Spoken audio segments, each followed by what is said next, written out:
Prosecution has rested its case 6 days into the Crystal Rogers murder trial. It came after a day of explosive testimony as prosecutors worked to link co-defendants Brooks Houck and Joseph Lawson to the murder of the Bardstown mom. WLKY's Alexis Matthews joins us live from the Warren County Courthouse with the details. Alexis?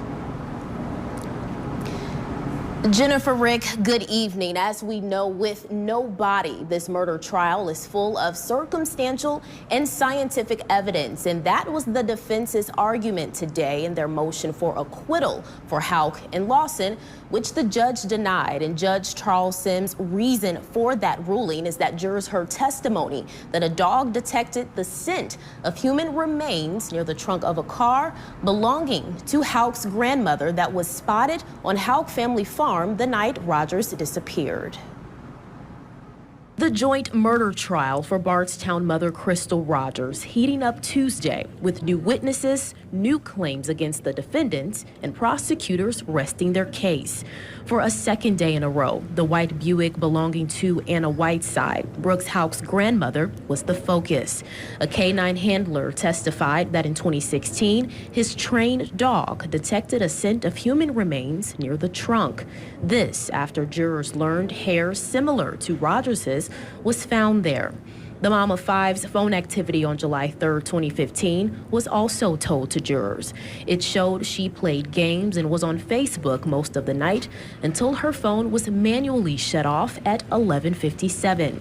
The timeline of that weekend continued with Steve Lawson's neighbor testifying that night he saw someone digging a deep hole and burning things.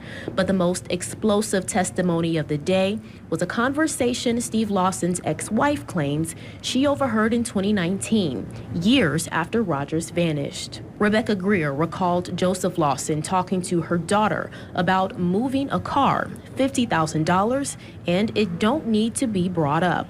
She confronted him about the remarks in which he said, "If you want to know any details, you need to ask Steve." Her testimony ended with allegations of another statement made by Joseph during a fight with his dad. He reportedly said, "You keep on, I'll let everyone know about this car and your involvement." Now, Brooks Houck is charged with the murder of Crystal Rogers, while Joseph Lawson is facing conspiracy for allegedly helping cover it up. Now, this week also marks the 10-year observance since Rogers disappeared, arguably making this trial and her loved one's quest for justice much more meaningful. Now, court has wrapped for today, and tomorrow will mark day 7 as the defense is expected to start calling their witnesses. Live in Bowling Green for you tonight, I'm Alexis Matthews, WLKY News.